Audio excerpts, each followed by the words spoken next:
Amis riders, bien le bonjour. Nous voici déjà dans la dernière partie de ce chapitre sur la transmission. Aujourd'hui, nous allons voir comment redresser la patte de son dérailleur et comment le régler. Le changement de vitesse se fait grâce au shifter qui actionne un câble, lui-même relié à un dérailleur. Le réglage des vitesses consiste à ajuster le placement du dérailleur et la tension du câble qui l'actionne. C'est beau la théorie, mais ça vaut pas un bon tuto. Allez, intro.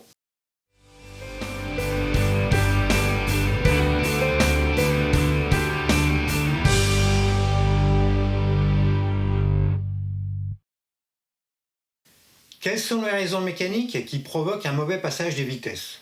Le manque d'entretien est malheureusement la première cause. La première chose à vérifier, c'est déjà l'état de votre câble et le bon coulissement dans la gaine. En effet, si le câble est rouillé, ça va coincer à ce niveau-là. L'état général du dérailleur, avec ses galets, et la chape. Pour ce tuto, on va traiter uniquement le réglage en considérant que votre matériel est en bon état. Avant de commencer le réglage, il faut s'assurer que la patte de dérailleur n'est pas déformée. En effet, faire un réglage sur une patte de dérailleur tordue va être compliqué pour avoir un réglage parfait.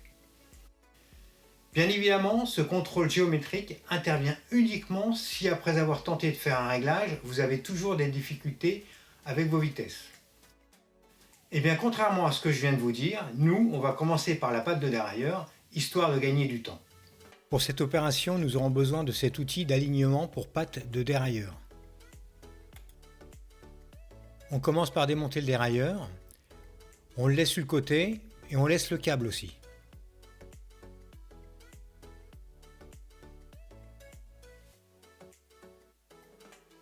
À la place du dérailleur, on vient fixer l'outil d'alignement.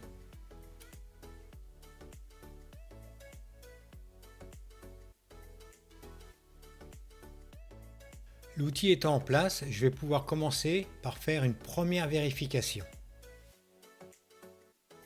Je viens pousser la jauge contre la jante en prenant comme point de repère la valve. Je viens pousser le petit joint torique qui me servira de repère.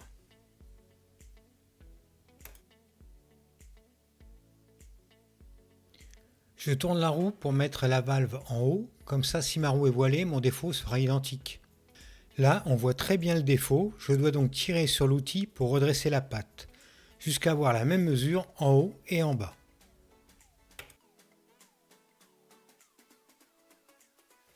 Il faut faire preuve de patience parce que vous n'y arriverez pas du premier coup, à moins d'avoir de la chance.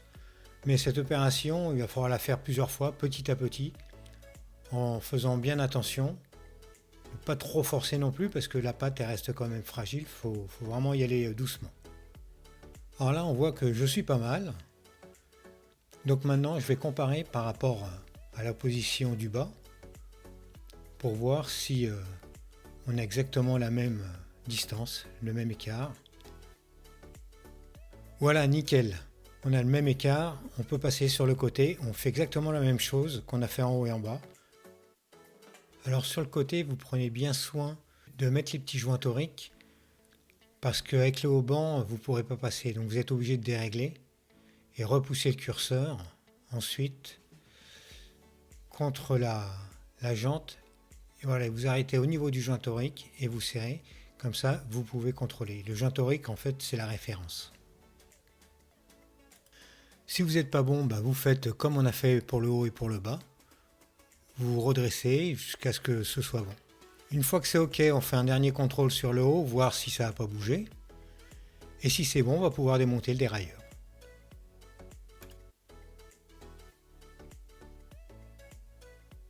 On n'oublie pas de bien faire tourner la roue de façon à remettre la valve en bas pour avoir exactement le même défaut au cas où on aurait notre roue voilée. Maintenant qu'on a fini, on peut démonter l'outil. Pour remonter le dérailleur en faisant très attention de bien aligner les deux petites butées du dérailleur, comme on voit ici, sur la patte de dérailleur et sur le dérailleur. Il faut vraiment qu'elles soient bien mises en place. Sinon vous aurez des petits soucis. Voilà, là on voit très bien les deux butées mises en place. Le couple de serrage sur le dérailleur, donc la vis qui maintient le dérailleur, est de 9 Nm. Pour le tuto, j'ai tout déréglé, on repart sur un réglage complet. Comme tout réglage, il faut un point de départ. Pour ça, je me mets sur le petit pignon, le 11 dents, car c'est sur ce pignon que mon ressort est détendu.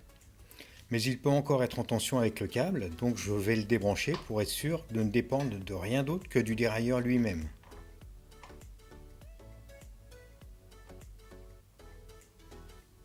Maintenant, il faut régler les vis de butée, il y en a deux, avec deux repères, L et H. Le L correspond à Low Speed et le H à High Speed. Low Speed, ça correspond au grand pignon, donc à petite vitesse, et High Speed, le petit pignon, pour grande vitesse. Une autre façon de reconnaître la vis à régler est de regarder quelle vis est contre la butée.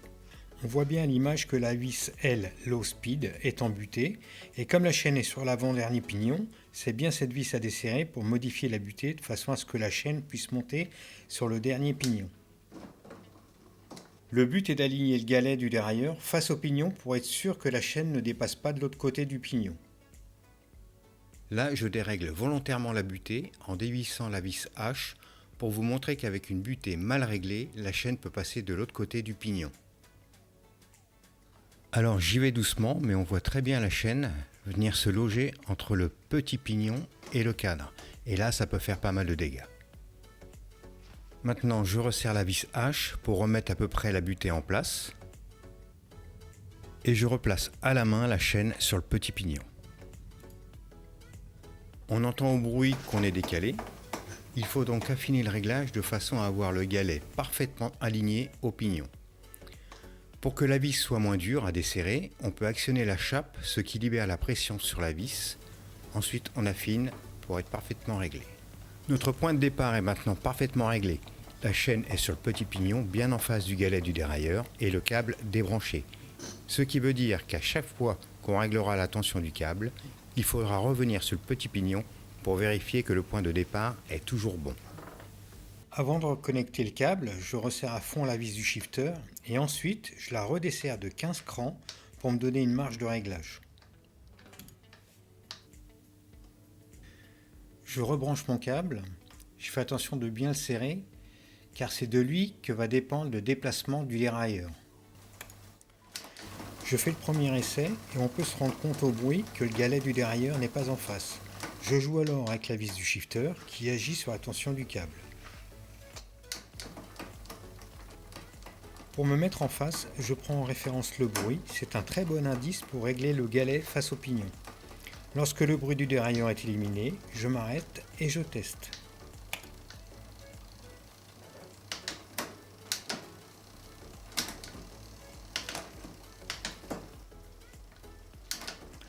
Lorsqu'on obtient un déplacement correct de la montée de la chaîne sur les pignons et de la redescente, on peut considérer qu'on est bon. On fait plusieurs tests. Et maintenant, on n'a plus que la vis de butée supérieure à régler. Donc, la vis L, Low Speed. Quand on regarde de plus près ce qu'il se passe, on comprend tout de suite pourquoi la chaîne ne peut pas monter sur le dernier pignon. La vis L étant butée, il va donc falloir la dévisser pour permettre au dérailleur de pouvoir se déplacer pour passer la dernière vitesse. Effectivement, en la dévissant, on permet au dérailleur de se déplacer un peu plus et permettre ainsi la montée de la chaîne sur le dernier pignon.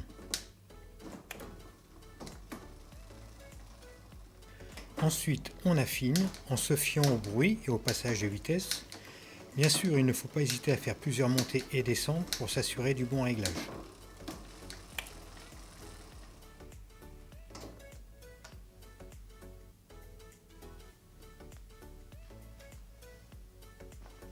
La dernière étape consiste à régler la vis d'englobé, qui règle la bonne tension de la chaîne.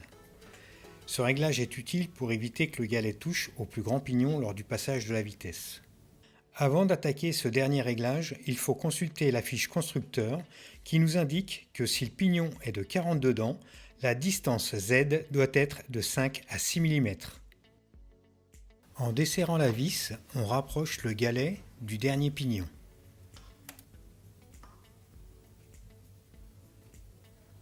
On se règle au mieux à nos 5-6 mm et on teste voir si le galet ne vient pas percuter le dernier pignon. Pour finir, on fait un dernier contrôle général pour voir si tout est bon. Si c'est le cas, eh bien bravo à vous, je vous félicite. Ce module concernant la transmission est maintenant terminé, j'espère qu'il vous sera bien utile. À la demande de certaines personnes de notre groupe Facebook, le prochain module concernera le changement des roulements de roues. Si vous souhaitez connaître l'avancée des tutos, vous pouvez me retrouver sur mon Insta, sur lequel je poste très souvent. Vous trouverez l'adresse en fin de vidéo. En attendant, je vous dis à dans 15 jours. Pensez à vous abonner si vous n'êtes pas abonné, likez et partagez. Allez, ciao ciao, portez-vous bien et à très bientôt.